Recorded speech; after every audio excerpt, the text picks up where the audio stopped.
Alhamdulillahirabbil alamin wassalatu wassalamu ala asyrofil anbiya'i wal mursalin wa ala alihi wa ashabihi ajma'in. Asyhadu an la ilaha illallah wahdahu la syarikalah wa asyhadu anna Muhammadan abduhu wa rasuluhu la nabiyya ba'dah, amma ba'du. Faqala Allah ta'ala bil Qur'anil Karim, a'udzu billahi minasyaitonir rajim.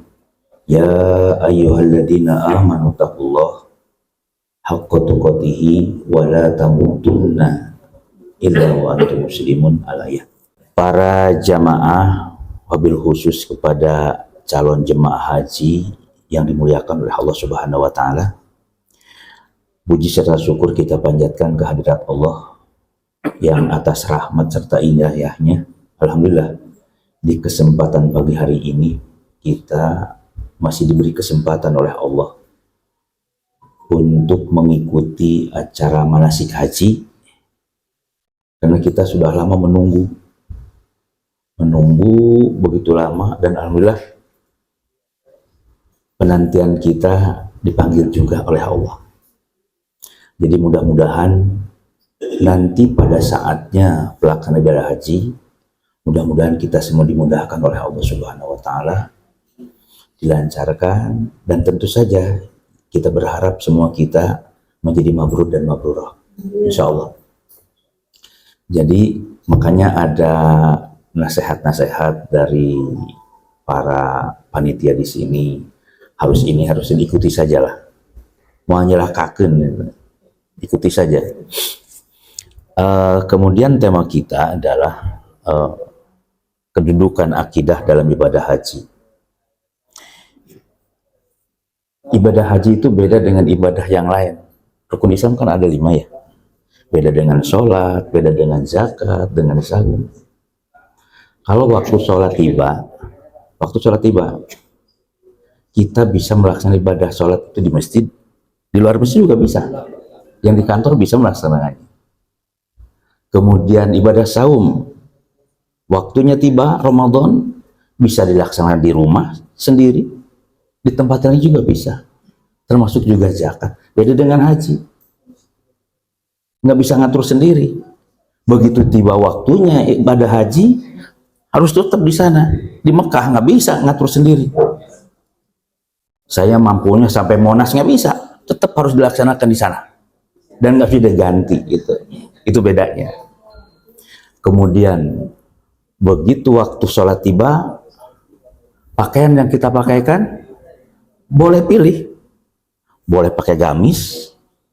Kalau bapak-bapak mau pakai apa, koko, atau pakai ini belang-belang kayak gini, sah, sama, boleh. Itu ibu-ibu silahkan mukena mau pakai apa, bahkan nggak pakai mukena tapi ini menutup seluruh tubuh, sah, boleh. Akan tapi ibadah haji beda, nggak boleh pilih sendiri. Ibadah haji pakaiannya langsung dipilih oleh Allah, nggak boleh menentukan sendiri, tidak boleh menentukan sendiri. Khusus pakaian yang dipilih oleh Allah. Yang ketiga, ini ibadah haji ya, waktunya cukup lama, dan di dalam ibadah haji muatannya semua ada. Ada ibadah harta, ibadah jihad, kan kalau tenaga itu, pikiran semua terkonsentrasi di sana, sehingga wajar kata Nabi mengatakan bahwa kalau benar-benar ibadah haji itu dilakukan dengan sempurna, maka pahalanya sudah. Akan tetapi tidak setiap orang bisa sampai ke mabrur. Ada juga seperti kata Nabi, nanti satu saat akan ada satu kelompok kaum yang melakukan ibadah haji itu lin nujhah. Jadi datang ke sana itu gugur ininya, perasaan hatinya. Nujhah itu apa ya? Piknik, kayak piknik itu loh. Saya ingat loh, saya tahu waktu itu sama Ustaz Kafi Amin, ingat itu. Jadi ada orang yang wukuf di ini aja gitu, nggak mau panas-panasan, di mobil aja gitu, nggak mau turun. Orang kaya, jadi nggak bisa begitu ya. Makanya kita mohon kepada Allah, mudah-mudahan kita semua dikuatkan oleh Allah Subhanahu wa taala. Dan tema kita adalah akidah seperti yang disampaikan tadi oleh Ustaz Yayat. Ini menentukan dalam seluruh rangkaian ibadah, khususnya haji. Coba lihat kita. Nabi mengatakan bahwa rukun Islam kan ada 5. Yang pertama syahadat, terus sholat, zakat, saum, haji. Itu hadis Bukhari, hadis Muslim itu. Syahadat, sholat, zakat, saum. Syahadat itu akidah. Dan ini menentukan keseluruhan ibadah-ibadah yang lain. Ditentukan ibadah yang lain. Termasuk ibadah haji. Nah, kalau syahadahnya gagal, ini repot. Makanya kenapa dalam talbiyah begini? Labbaik Allahumma labbaik. Labbaik la syarika laka. Tidak ada sekutu bagimu ya Allah. Artinya apa? Kemungkinan musyrik dalam ibadah haji itu potensinya besar. Yang sebut musyriknya bukan cuma nyembah berhala. Kenapa diawali dengan labbaik la syarika, tidak sekutu, bahwa potensi musyrik dalam ibadah haji sangat besar. Jadi orang musyrik mungkin ada di masjid, mungkin saja termasuk dalam ibadah haji. Makanya ini sangat penting bagi kita gitu. Nah, baik, kita mulai saja karena waktu kita sangat terbatas ya. Kedudukan akidah dalam ibadah haji. Kalau dalam bahasa Arab, akidah itu dari aqoda yang ak dan akidatan. Artinya apa? Artinya akidah itu adalah, ini secara bahasa dulu ya, al-ajmul mu'aqqad. Itu maknanya tekad yang bulat, atau tausikul uqud. Akidah tausikul uqud artinya apa? Menguatkan perjanjian. Itu menguatkan perjanjian, atau makudah, terikat. Nah, kalau dikatakan akdul bai, akidah perdagangan, maksudnya apa? Transaksi jual beli, kontrak jual beli. Itu. Kalau dikatakan misalnya Abdul Habli, tambang yang terikat. Kalau dikatakan akdun nikah, jadi apa akdun nikah? Akad nikah, akidah nikah. Maksudnya apa? Janji untuk setia sehidup semati dengan calon yang kita janjikan itu. Sampai di dalam Al-Quran kalimatnya akdun nikah itu sampai gunakan misakon golido, perjanjian yang kokoh. Artinya apa? Ketika akad nikah bukan cuma ijab kabul, tapi memiliki ini yang kuat gitu. Kalau dia berkhianat kepada Allah dan Rasulnya, bukan cuma khianat sama istri atau suami atau orang tua. Nah, sekarang akidah dalam artian secara khusus ini adalah dari Hasan al-Banna. Al-Qaidu, ya, Al-Qaidu hiyal umurul lati yajibu ayyusaddiqo biha qalbuka wa tatma'innu ilaiha nafsuka wa takunu yaqinan indaka la yumajijuhu raibun wala yukhalituhu syakkun. Ini Imam Hasan al-Banna. Kita artikan al-aqaidu ini adalah bentuk jamak dari akidah. Sebut aqid. Apa itu akidah? Hiyal umurul lati yajibu ayyusaddiqo biha. Perkara yang harus diyakini.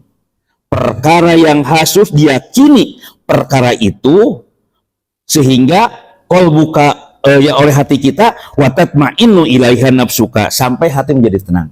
Itu. Wa takunu yakinan indaka la yumajijuhu raibun wala yukhalitu syai'un. Sehingga dengan keyakinan itu menjadi luar biasa ya, tertancap di dalam hati, tidak ada ragu sedikit pun. Jadi kalau kita simpelkan begini, keyakinan yang mantap terhadap sesuatu yang tertanam di dalam jiwa atau hati tanpa ragu sedikit pun, itu akidah. Nah, contoh ini akidah dulu ya secara umum. Ada buku judulnya Parasit Akidah. Itu ditulis oleh A.L. Mercede. Ini sudah populer sekali. Nah, isinya itu macam-macam kepercayaan. Contoh, di India ada ritual sati. Ritual sati. Ritual sati apa? Jadi kalau seorang suami wafat, maka sang istri dalam rangka meraih surga, kalau bahasa kita nirwana, itu maka dianjurkan untuk membakar dirinya. Dan itu sebagai apa? Sebagai bentuk pengabdian kepada suami, penghormatan kepada suami. Yang kedua, dengan sati itu, membakar diri itu akan melebur karma dosa-dosa, gitu lah kata kita ya, perbuatan buruk. Yang ketiganya itu adalah bukan perbuatan bunuh diri, tapi ini adalah ibarat jihad kalau dalam Islam. Kalau wanita ditinggal meninggal oleh suami, kemudian melakukan sati, dan itu diyakini, dan ini terjadi dalam agama Hindu kuno di India. Tapi hukumnya sunat kata mereka, dianjurkan saja. Kalau ibu-ibu mau, berat lah, ngapain gitu ya? Itu keyakinan, itu akidah itu. Yang kedua, contoh lagi, bakar mercon. Ini saya ambil dari parasit akidah ya, bakar mercon, petasan. Nah, orang yang bakar ini tradisi Cina. Itu adalah untuk apa? Bakar mercon itu adalah untuk mengusir roh-roh jahat. Biasanya mereka lakukan ketika mulai buka usaha, mulai ada pertanian, acara keluarga, khitanan dan sebagainya, termasuk nikahan, dan hari raya tertentu. Mercon dibakar. Kenapa? Untuk mengusir roh jahat. Dan mereka biasanya meyakini, meyakini dengan warna merah dan barongsai. Kenapa? Warna merah dan barongsai itulah sebagai simbol perlawanan terhadap roh jahat. Itu tradisi Cina, Tionghoa. Cuman ini kayaknya menyerap juga ke kita. Kalau nikahan di Bogor ya, saya nggak tahu di yang lain. Di Bogor itu, begitu nanti calon pengantin datang, bleduk. Itu disambut begitu. Padahal ini bukan tradisi kita. Dan itu diyakini oleh mereka seperti itu. Dan banyak, termasuk misalnya kalau ada gerhana bulan matahari, wanita hamil ya diumpetin ke kolong. Kenapa? Kalau tidak diumpetin, punya keyakinan kalau tadi diumpetin nanti ininya gosong sebelah. Itu akidah itu. Nah, di dalam Islam juga sama. Maksudnya di dalam zaman Nabi juga ada. Makanya ada istilah tatoyur, ada istilah tamimah, ada istilah ruqyah. Dan itu diyakini semua sebagai sebuah kekuatan besar. Tamimah misalnya. Tamimah itu apa? Tamimah itu adalah manik-manik yang digantungkan yang digantungkan terhadap anak mereka, lil wiqayati anil ain wadab arwah, dengan tujuan menolak apa ya? Iya, menolak bala. Makanya itu digantung di sini. Termasuk kalau mau berangkatan, ini tamimah digantung pada onta di perjalanan. Itu biar apa? Biar aman. Gitu. Itu jadi keyakinan di zaman Nabi itu. Kalau anak digantungin juga. Kalau di kita pakai yang bambu kuning. Tapi segede gini, bukan bambu gini. Kecil itu biasanya diyakini. Itu tamimah namanya. Di zaman Rasul sudah ada gitu. Ruqyah sama. Jampe diyakini itu memiliki kekuatan yang dahsyat. Makanya ada jampe-jampe yang sengaja mereka buat dan itu diyakini menjadi satu kekuatan yang dahsyat. Nah, termasuk yang lainnya. Sampai Nabi mengatakan inna ruqa wa tamaim wa tiwalah syirkun. Bahwa ruqyah, tamimah dan tiwalah perbuatan syirik gitu. Ketika di zaman Rasul kan pernah terjadi. Putra Nabi nama Ibrahim ini wafat. Usianya baru 21 bulan. Wafat, kebetulan terjadi gerhana. Akhirnya orang ribut sih, gara-gara Ibrahim maut ini gara-gara gerhana. Gerhana ditunjuk sebagai tatoyur waktu itu. Nah, akhirnya Nabi menjelaskan bahwa bulan dan matahari itu adalah kedua ayat Allah, tidak ada kaitannya dengan urusan kematian dan kehidupan seseorang atau lahirnya seorang. Maka kalian kalau ada gerhana, fadkurullah, berzikir kepada Allah, takbir, ada sholat gerhana. Itu akidah namanya. Nah, oleh karena itu, akidah itu ada dua macam. Ini pembagi akidah. Ada akidah salimah, ada akidah fasidah atau batilah. Akidah salimah yaitu akidah yang sumber dasar pemahaman dan keyakinan disandarkan kepada Allah. Itu. Kalau akidah fasidah yaitu akidah yang menentang dan bertolak belakang dengan akidah tauhid.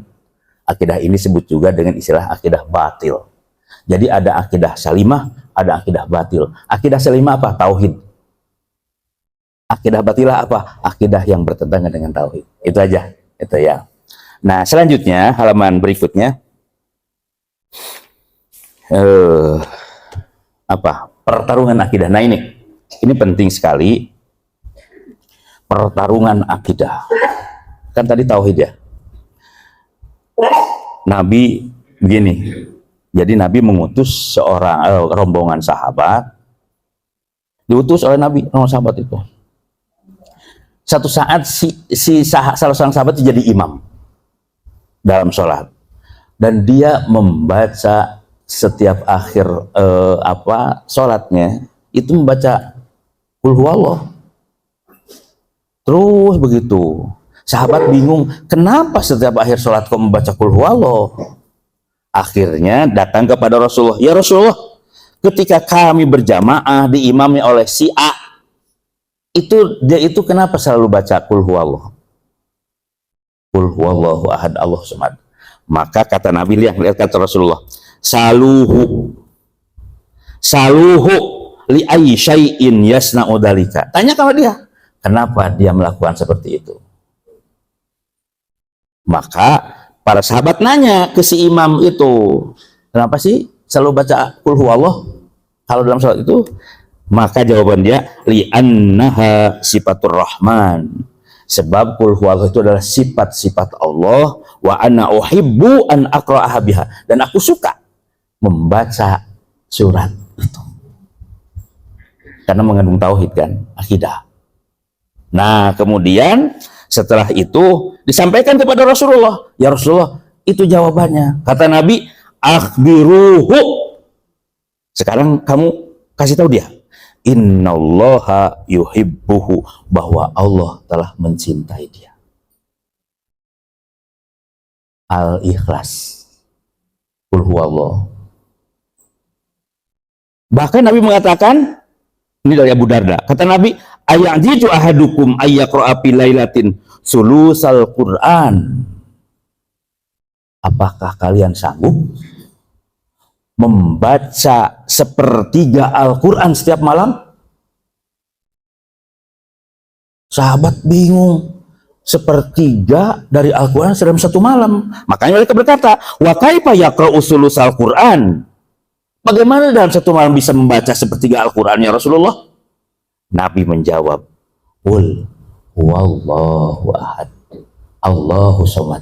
Kata Nabi, ta'dilu sulul Al-Quran. Al-Ikhlas, qul huwallah, itu adalah sebanding dengan sepertiga dari Al-Quran. Kenapa? Itu muatannya akidah semua. Emang pendek Al-Ikhlas itu, tapi susah sebetulnya. Lagi dengan ikhlas saja kan susah. Ikhlas saja, contoh begini, maaf nih. Bapak, misalkan ada yang wafat. Subuh dikasih tahu, saudara wafat. Terburu-buru keluarin motor, udah cepet keburu ini dengan ibu keluar. Oknum trit, nggak pakai helm, ke pinggir gitu. Begitu ini, maaf Pak, Bapak nggak pakai helm, melanggar. Iya, saya terburu-buru. Iya, tapi melanggar, kan nggak mau cekcok. Kata istrinya, Pak, tempel aja udah, tempel aja, kita keburu-buru. Ditempel 50.000. Kata oknum nggak semua ini. Kata oknum, Pak, ini ridho ikhlas. Kata bapak, ikhlas, ya silahkan, ikhlas nggak? Makanya susah ikhlas itu. Walaupun hanya 4 ayat, susah prakteknya itu. Itu sebabnya harus selalu mohon kepada Allah. Tadi, kenapa Ustaz di ayat kok labaik Allahumma labaik diulang-ulang? Itu potensi musyrik itu besar di sana. Itu. Dan ingat itu. Capek-capek ke sana ngadon ini. Jadi kembali ke sini, itu adalah fungsi daripada akidah tauhid. Gitu ya. Harus hati-hati ini. Nah, akhirnya Ubay bin Ka'ab nanya. Nah ini Ubay bin nanya. Orang-orang musyrik begini. Innal musyrikina qalu. Orang-orang musyrik bertanya kepada Nabi. Ansub lana rabbuka. Muhammad, coba kau terangkan kepadaku bagaimana sifat Tuhanmu itu. Terbuat dari emas, terbuat dari perak, dari kayu sebagaimana kami sembah. Karena mereka nggak pernah melihat Allah. Coba kayak apa? Kalau Hubal kan kelihatan. Maka mereka ansub lana. Terangkan kepada kami. Maka turun ayat ini. Ul huwallahu ahad. Allahu somad. Lam yalid. Walam yulad. Walam yakullahu. Dan ini resapi semua. Resapi semua. Itu. Dan ingat. Tugas para nabi. Tugas para rasul. Misinya ini. Akidah tauhid. Semua sama. Dari mulai Rasul yang pertama sampai yang terakhir, tugasnya sama. Yaitu ini. Nggak ada yang lain. Coba kita baca dalam Al-Quran. Pasti kalimatnya Nabi Soleh, Nabi Hud, Nabi Nuh, dan Nabi-Nabi yang lain kalimatnya begini. Ani budullah, ya qaumi ubudullah. Malakum min ilahin. Sembah Allah, tidak sekutu bagimu. Tidak ada Tuhan selain Dia. Pasti begitu. La ilaha illallah. Pasti semua begitu. Itu tugas para nabi, rasul itu semua begitu. Dan ini tugas berat kalau jadi pertentangan itu. Contoh misalkan begini, Nabi Nuh misalkan, Nabi Nuh ya. Nabi Nuh datang memanggil anaknya. Anaknya siapa? Kanan ya. Ya bunayya irkab ma'ana. Anak naik sini. Itu air sudah meluap itu. Air sudah meluap dan itu wilayah Mesopotamia. Kalau sekarang Irak gitu ya. Nah, itu air udah meluap gitu. Waktu itu sehingga hampir seluruh dataran tinggi itu terendam air. Makanya air perahu sampai begini. Nah, irkab ma'ana anakku. Jadi pimak jadinya mendekat gitu, mendekat. Walau bagaimanapun ingkarnya anaknya, tetap sayang lah. Tetap sayang. Walaupun dia ingkar kepada Allah, sayang. Dideketin. Naiklah, ayo. Wala takum ma'al kafirin. Kau jangan ikut orang-orang kafir itu. Lihat jawaban dia. Lihat jawaban dia. Sa'awi ila jabalin ya'simuni mina'a. Tidak ayah. Aku akan naik ke bukit yang lebih tinggi. Sehingga bukit yang tinggi itu akan menyelamatku dari air bah ini. Kata Nabi Nuh, la asimal yaumin amrillah, tidak anakku. Ini sudah menjadi urusan Allah. Ini dua berpikir yang berbeda. Nabi Nuh beranggapan bahwa banjir yang terjadi ketika itu adalah urusan Allah. Ketentuan Allah. Tapi anaknya mengatakan tidak. Banjir itu adalah fenomena alam biasa. Akidah. Itu fenomena alam biasa, nggak ada kaitannya dengan urusan ini adab dan sebagainya, nggak ada. Ini urusan biasa. Makanya aku akan naik ke bukit yang tinggi. Bukit itu nggak mungkin karena banjir. Nah, coba sekarang. Cara berpikir begini akan terjadi di Los Angeles saja. Itu ada yang berpikir secara ilmiah, ini. Ada yang mengatakan ini adalah ketentuan Allah. Ada begitu. Itu biasa. Nah, kaum muslimin harus pandai-pandai menetapkan akidah ini. Gitu ya, harus pandai menetapkan akidah ini. Dan intinya tadi para nabi itu mengatakan sembah Allah, ingkari tauhid.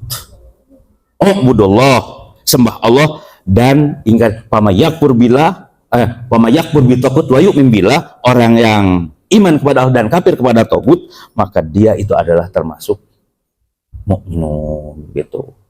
Nah sekarang pertanyaannya, kalau togut itu apa? Togut apa memang togut? Togut itu dari togo, tugyan, pitugyanihim ya mahun, pembangkangan, bengkok, menyimpang, itu togo namanya. Makanya di kita jadi bahasa kita toge. Toge nggak ada yang lempeng, bengkok semua. Emang ada toge yang lempeng? Nggak ada, bengkok. Itu jadi bahasa kita itu. Nah, ini maksudnya togut itu adalah menyimpang jauh dari jalan Allah. Itu togut namanya. Makanya dalam Al-Quran, maknanya dalam surah Yasin bisa setan. Setan ada dua macam ya. Ada setan jin, ada setan manusia. Ini pasti akan tarik-menarik dengan akidah tauhid itu. Setan jin, setan manusia. Orang-orang Quraisy, musyrikin Quraisy yang menentang tauhid dalam sebut setan. Wa idza khalau ila syayatinihim, apabila mereka kembali kepada setan-setan mereka, pimpinan mereka. Pimpinan Quraisy karena menghalangi jalan Allah disebut setan itu. Itu setan manusia. Kalau setan jin, tiba-tiba ada pikiran-pikiran jahat, itu setan jin. Nggak kelihatan, tapi itu berasa. Pertanyaannya, yang lebih berbahaya setan jin apa setan manusia? Hah? Takutan mana, Bu? takutan manusia apa jin? Ya dua-duanya lah. Dua-duanya gitu ya. Jadi itu togut itu ya. Nah, yang kedua hakim dolim. Dalam Al-Quran disebut togut itu. Hakim dolim disebut togut dalam Al-Quran. Yang ketiga, nggak usah panjang-panjang ini mah. Orang yang ngaku tahu gaib. Apa yang tahu gaib ya?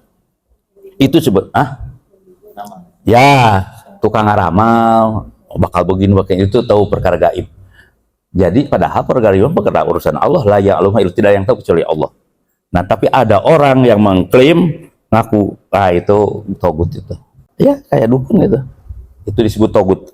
Kemudian yang berikutnya adalah semua, nah ini secara umum, mayuk badu min dunillah, segala sesuatu yang disembah, ditaati, ditunduki selain Allah itu disebut togut.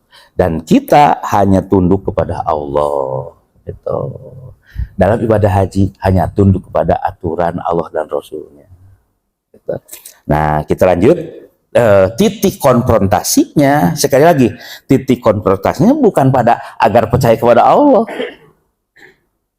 Bukan percaya kepada orang, percaya kepada Allah itu bukan prestasi. Kenapa? Kalau percaya kepada Allah itu sudah diberikan oleh Allah. Lihat dalam Al-Quran.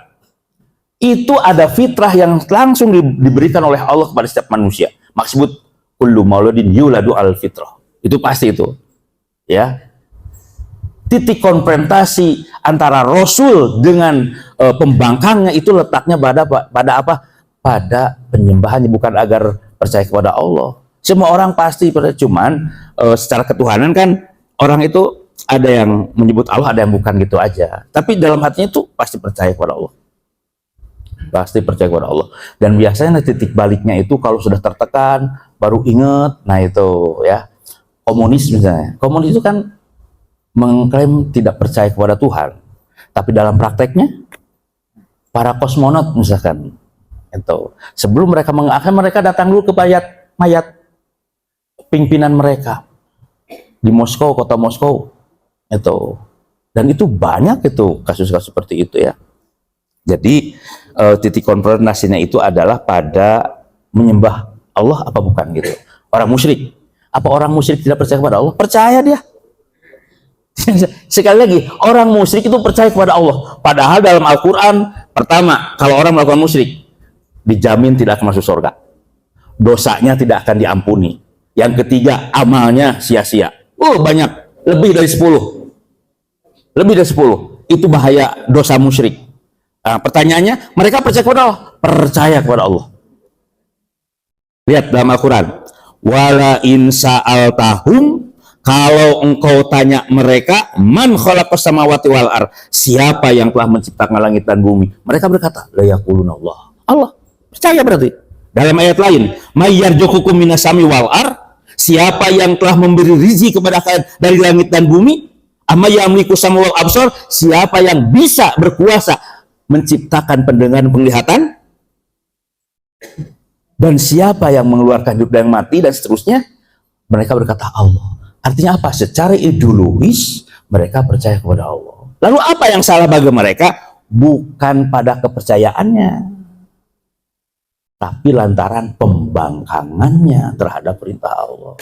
Ini akidah ini. Dan mereka wa idza qila lahum ittabi'u ma anjal, ikuti apa yang diturunkan oleh Allah. Mereka berkata, bal natabi albaina aba. Enggak, kami akan mengikuti ajaran nenek moyang kami saja.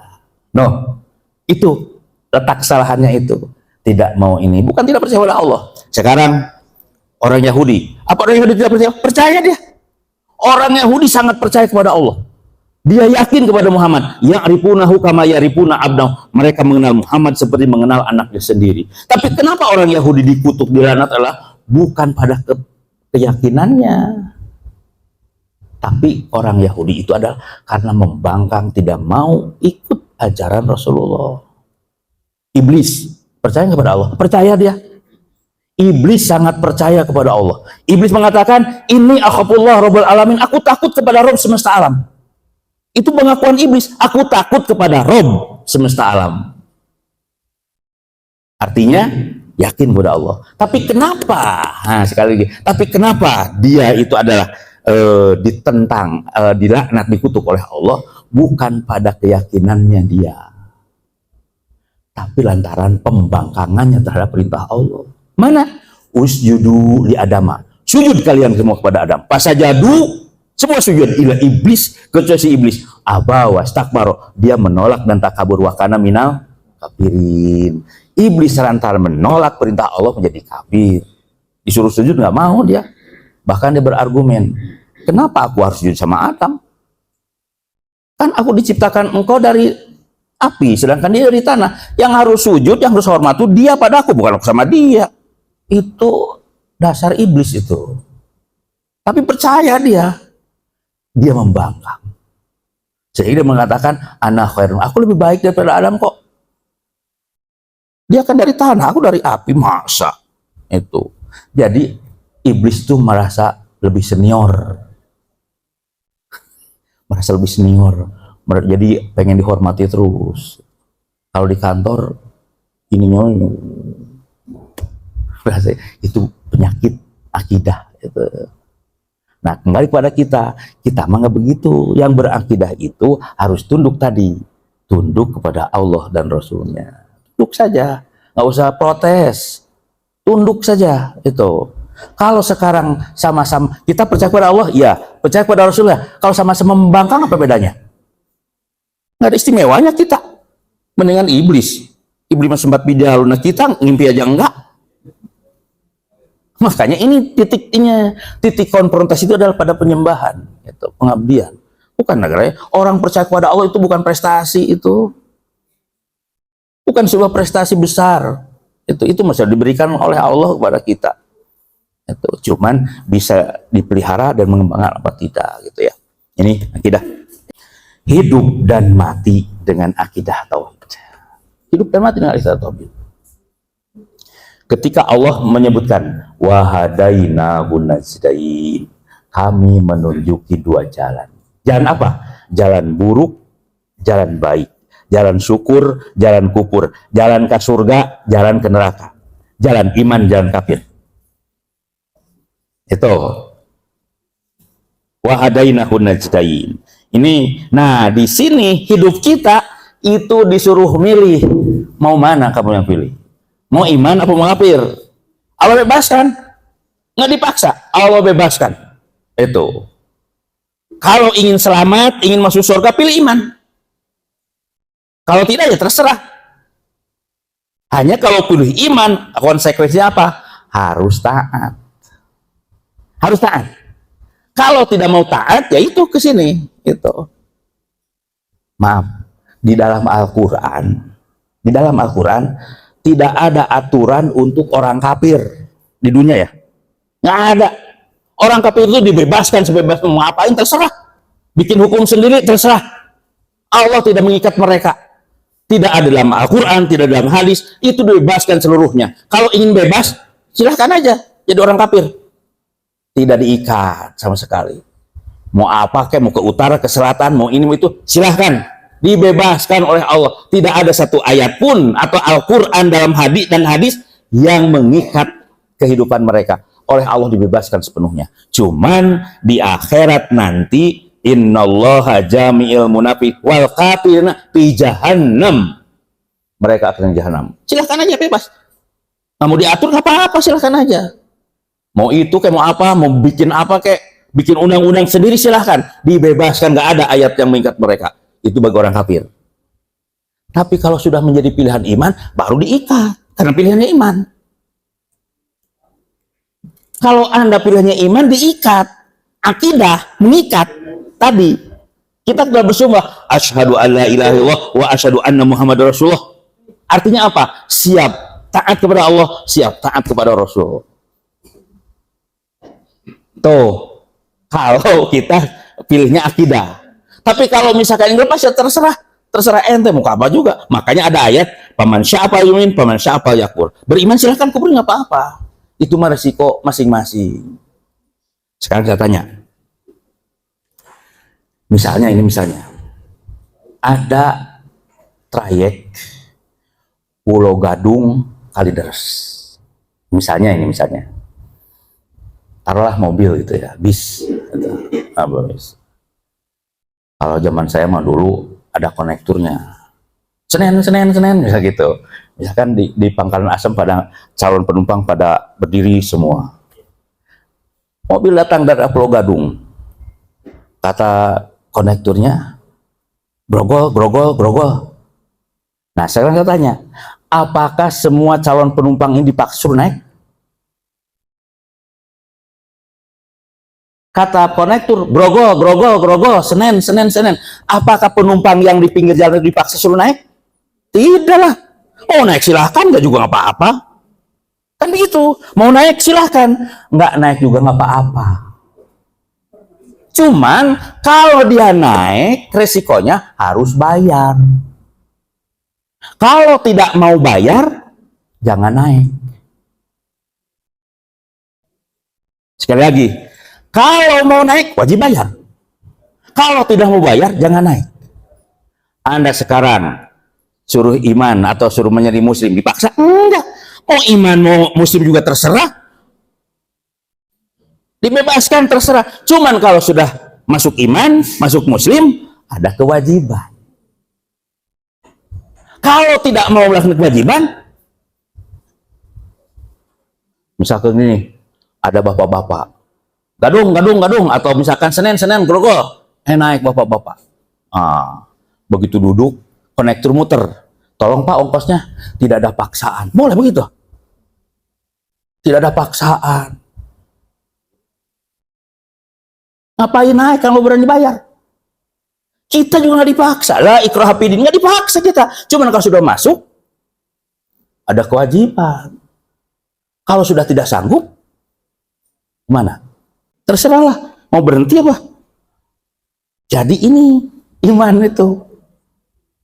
Ada lebih gampang lagi. Kewajiban militer misalnya, tawaran gitu dari pemerintah untuk jadi tentara. Dipaksa? Enggak. Mau jadi tentara silakan, kan juga nggak apa-apa. Nggak pakai Uber. Cuman kalau dia daftar, ikut tes, kemudian dia lulus, maka dapat kartu anggota. Pasti ada kewajiban sebagai TNI. Pasti. Sekarang yang nggak daftar, ada kewajiban? Ya kagak lah. Khusus yang daftar, khusus yang diterima. Kalau yang tidak diterima, yang nggak daftar, nggak ada kewajiban sebagai anggota militer. Nah, satu saat gini, kata komandannya, besok kalian harus berangkat menjaga perbatasan NKRI, misalnya di wilayah ini. Harus berangkat. Kan udah naik kan? Sekarang begini, bilang sama orang, tolong komandan, nggak ada paksaan, boleh begitu? Ngapain naikkan kalau nggak berani? Kita menjadi muslim juga begitu. Karena kita sudah bersyahadah dan mengakui Allah, buktikan. Itu ya, jadi sekali lagi hidup kita ini akan diserahkan. Makanya kalimatnya inna solati wa nusuki wa mahyaya wa mamati lillahi rabbil alamin. Salatku ya Allah, pengorbananku ya, hidup dan matiku ya Allah lillah, hanya bagi Allah Tuhan semesta alam. Serahkan pada Allah. Termasuk dalam ibadah haji, udah jangan macam-macam. Ini jangan ini sesuaikan udah. Mau masuk akal, mau kagak, ikuti aja. Lihat Umar ibn Khattab, begitu nyium Hajar Aswad, celengok dicium. Langsung Umar karena khawatir nggak lurus ininya. Ini a'lam, annaka hajar. Aku tahu ente batu. Lihat tanpa wala dulu. Kau tidak bisa memberi manfaat dan madarat. Aku tahu ente batu, bukan nyembah batu. Karena ada orang mengatakan katanya tidak boleh musyrik itu Ka'bah diusap-usap ini dicium-ciumin. Bukan itu musyrik. Gaya baru. Boleh jadi itu kalau ininya nggak lurus. Makanya Umar menegaskan karena takut musyrik, ini a'lam annaka hajar. Aku tahu ente batu, la tanpa wala tadur, tidak bisa memberi manfaat dan mador.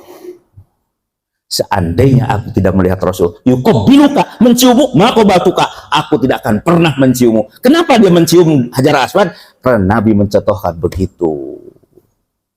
Taat kepada perintah Nabi, bukan taat sama batu. Itu batu biasa. Dan ini harus dijaga sama kita, akidah kita. Ente hajar, ente batu. Lah tanpa tidak bisa mendarat. Kenapa menciumnya? Rasulullah mencontohkan begitu. Kalau di sekolahan misalkan. Trit, ini anak-anak jam 9 ini istirahat, bunyi bel, trit panjang tuh, bober keluar semua. Pertanyaannya, ini anak taat aturan, taat bel? Taat aturan bukan taat bel, nggak ada apa-apa. Ini juga sama, bukan sama mencium batu. Ini ada ketaatan kepada Rasulullah. Gitu. Dan ini akidah, itu nggak ada yang tahu. Dan pada prakteknya nanti akan banyak gitu. Ada yang sampai, gitu. Sampai begini. Ini zaman saya ya dulu. Saya udah lama ya. Tahun 96, udah tahu kayak sekarang udah beda banget. Ada dari Jawa, itu dari Jawa, bawa selampe itu ya, sampai karena untuk ngegosok Ka'bah nggak bisa, dia nyari yang agak ini di sekitar Masjidil Haram, digosok-gosok sambil nangis. Ternyata yang digosok tiang mall lagi dibangun. Apa itu? Jadi itu saking ininya semangatnya, ya Allah ya Rabbi, gitu ya. Nah ini barangkali yang harus kita ini kan, hidup dan mati adalah si Allah Subhanahu Wa Taala. Insya Allah. Jadi kita ini, nah ketika kita hidup dengan akidah Islam, jangan ditarik dengan kemauan kita, perasaan kita, tapi ikuti saja ini. Nih, peci saya nomor berapa ini? Ini nomor 8 ya. Nomor 8. Sekarang ada peci nomor 6. Nomor 6 kecil. Masuk ke kepala saya?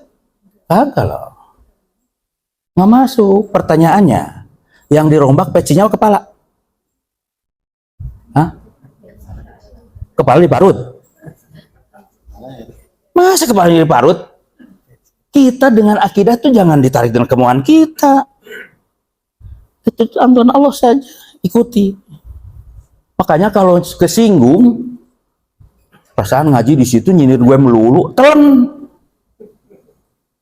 Karena kita mah senangnya kalau ngaji tuh yang cocok dengan hati, gitu. Oh bagus, itu kenapa? Bikin ketawa. Nah, ngaji bikin ketawa. Jadi ini yang terjadi gitu ya. Ikuti saja apa yang dalam akidah Islamnya. Nah, kemudian termasuk ketika dia mati nanti ya. Pada saat kita mati itu dengan akidah Islamnya. Nah, kalau ada dalam hadis kan ada ya. Dalam ibadah haji ada. Jadi dia tuh gini. Ketika ibadah haji naik unta, kemudian terjatuh. Dia terjatuh. Dalam satu riwayat ininya kena ini batu sampai dia wafat. Dikasih tahu sama Rasulullah. Akhirnya Rasul melihatnya. Maka Rasul langsung mengatakan, innalillahi wa inna ilaihi raji'un. Kata Nabi bahwa pagsiluhu bima'in wasidrin wa kappinuhu pisaubaihi. Mandikan dia dengan air dan daun sidir. Sidir apa ya? Bidara kali ya. Mandikan dia air dengan bidara, wa kappinuhu pisaubaihi. Kapani dia dengan kedua baju. Nah, baju apa? Baju apa? Baju ihram lagi ibadah haji. Wa kappinuhu fa innahu yub'atsu mulabbiyan yaumil. Orang ini akan dibangkitkan oleh Allah pada hari kiamat mulabbiyan, masih bertalbiyah, labbaik Allahumma labbaik, labbaik. Masya Allah.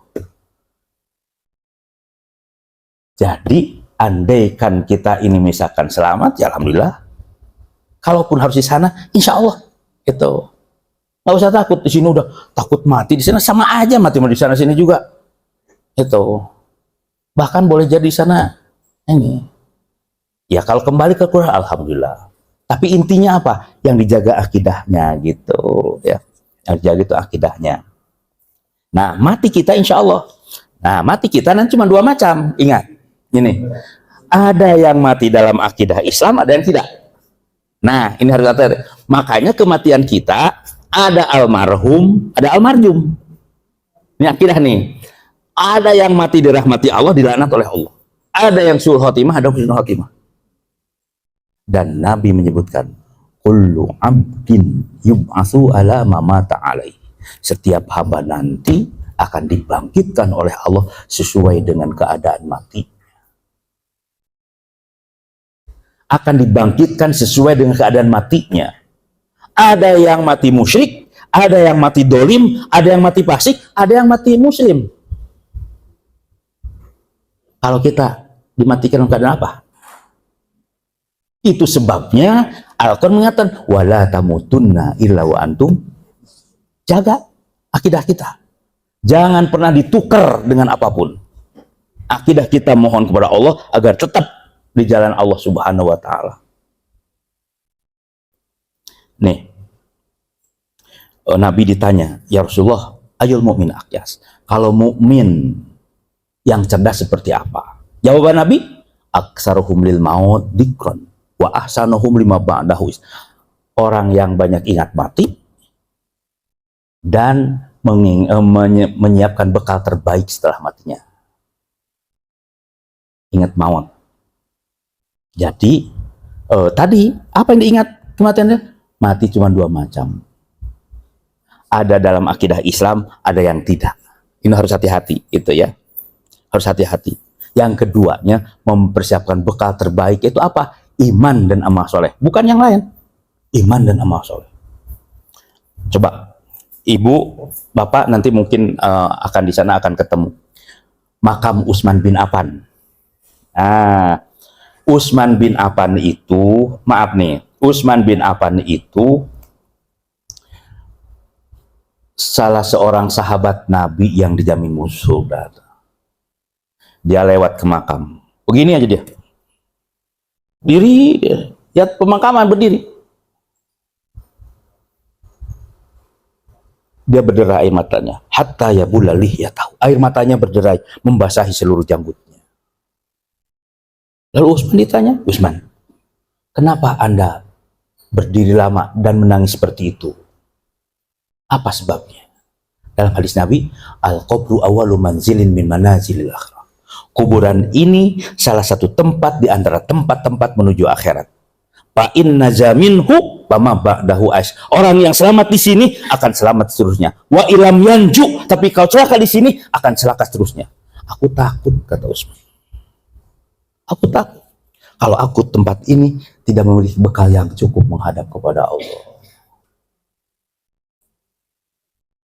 Padahal Utsman teh pertama salah seorang sahabat Nabi yang dijamin masuk surga, Utsman. Yang kedua, Utsman bin Affan itu amal solehnya teramat banyak. Teramat banyak. Udah banyak lagi. Teramat banyak. Kenapa?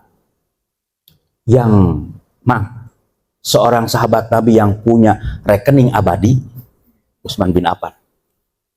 Sampai hari ini. Dan wakafnya masih tetap ngalir. Sehingga ada punduk wakaf Utsman bin Affan. Kunung apa punduk tuh? Hotel. Orangnya udah nggak ada. Ini masih bermanfaat untuk umat. Amal solehnya amat banyak.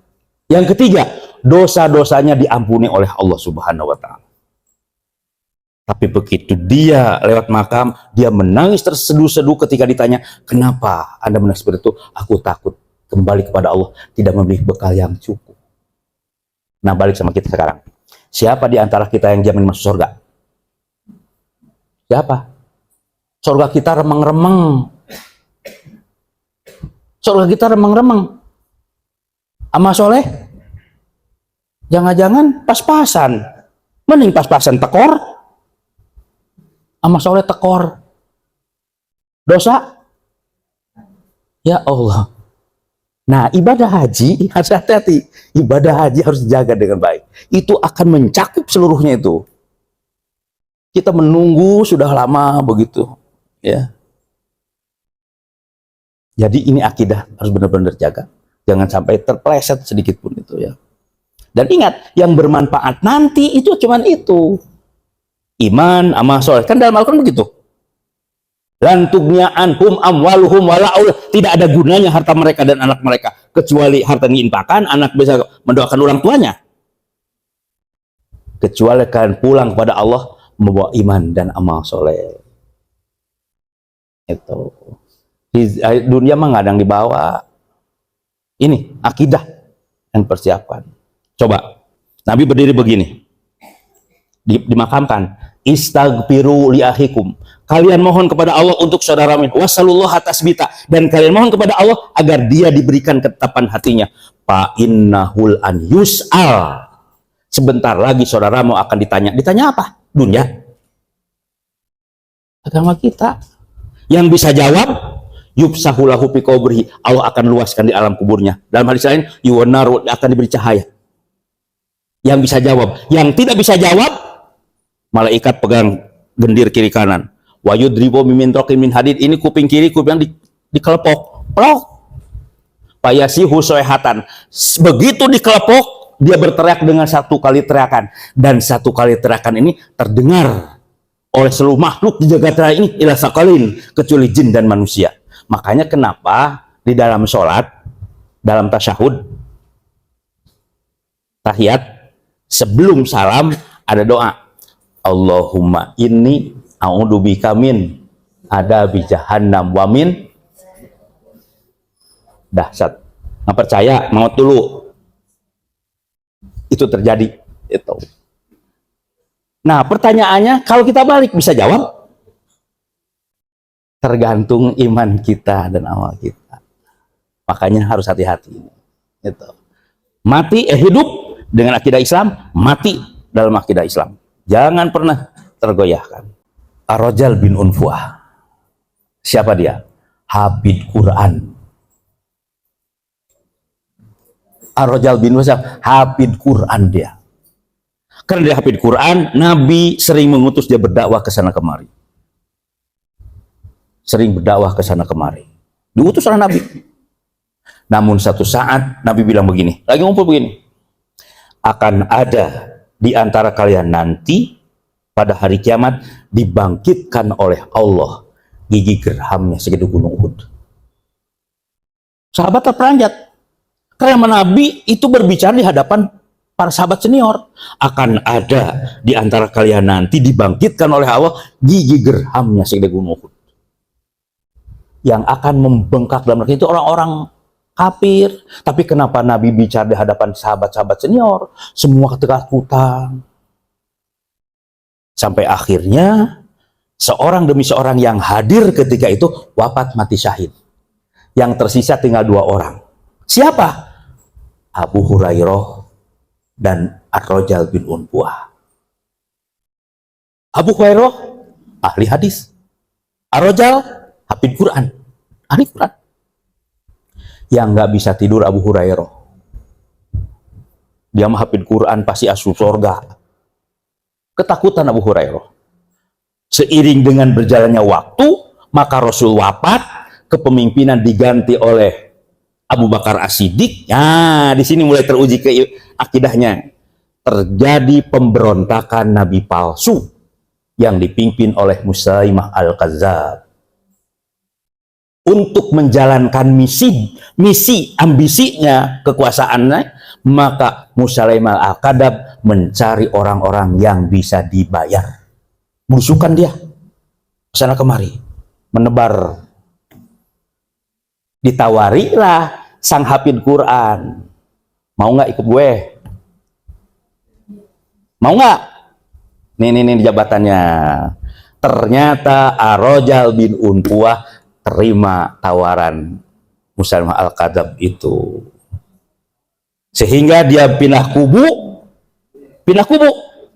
Dia ikut juru bicara Musailimah Al-Kadzdzab, dia balik menyerang Abu Bakar As-Siddiq radhiyallahu anhu. Bayangin,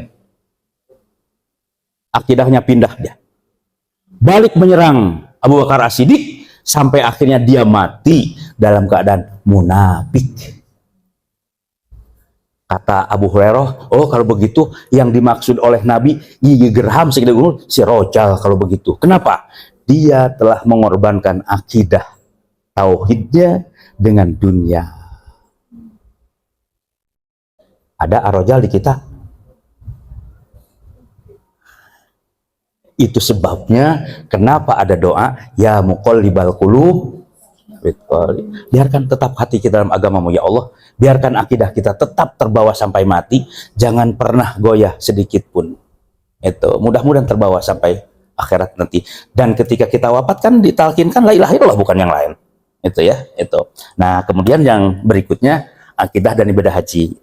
Ini sedikit aja, nanti kita lanjut aja. Apa kaitan dengan ibadah haji? Tadi rukun Islam itu ada 5, syahadat, sholat, zakat, saum, haji. Dan ibadah haji termasuk rukun yang kelima.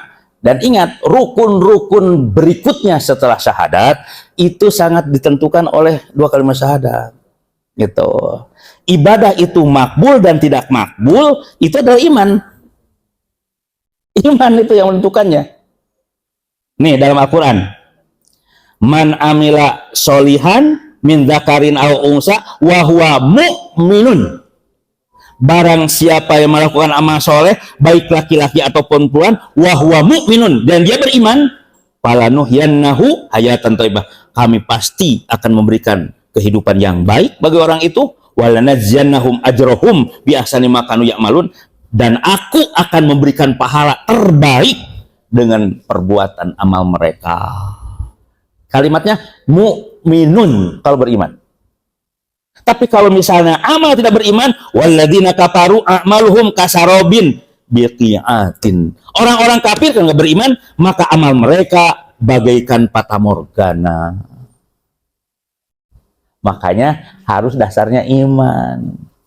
Abu Thalib banyak kebaikan, banyak. Abu Thalib banyak kebaikannya. Sangat banyak.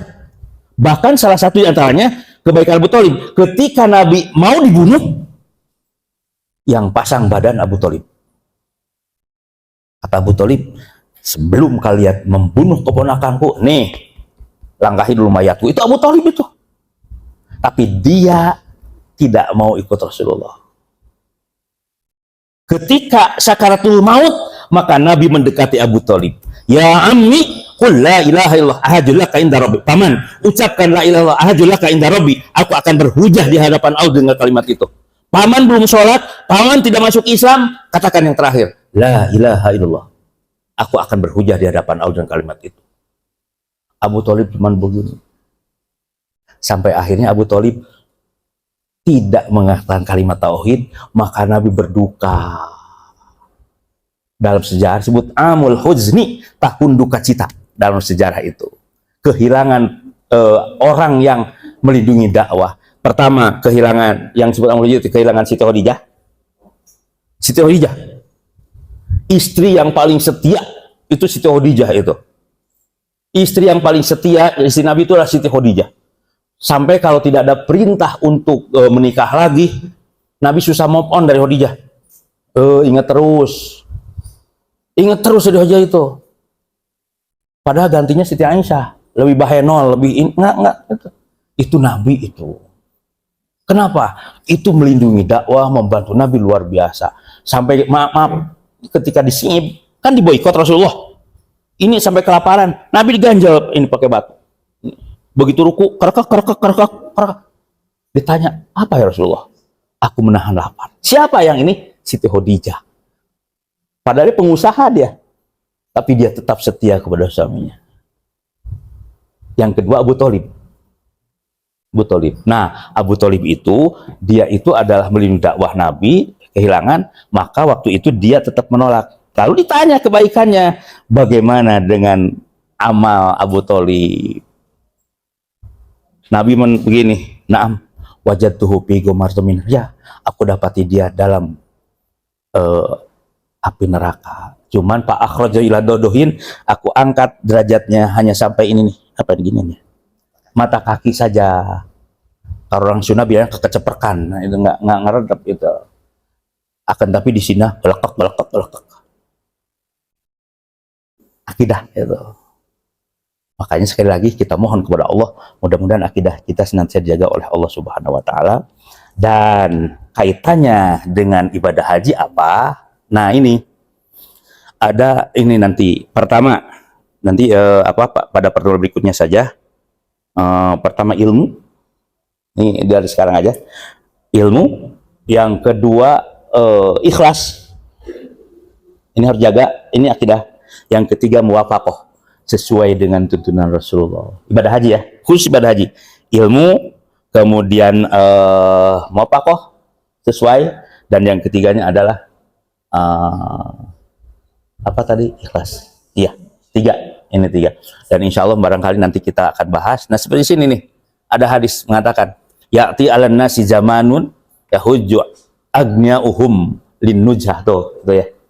Jadi nanti itu akan ada satu kaum yang ibadah haji, mereka itu bukan karena ini, tapi ibadah haji untuk berwisata. Ada orang yang untuk berdagang, ada orang yang kesannya itu adalah mendapat pujian dan sebagainya. Nah, ini salah satu penyimpangan dalam ibadah haji. Urusan hati itu mah. Kan ada juga orang yang ibadah haji hanya sebut haji melulu, kalau kagak mah cemerut, ada juga begitu. Ya. Nah, jadi ini barangkali yang dapat disampaikan karena waktu kita dibatasi persis setengah 10. Saya kira sekian. Wassalamualaikum warahmatullahi wabarakatuh.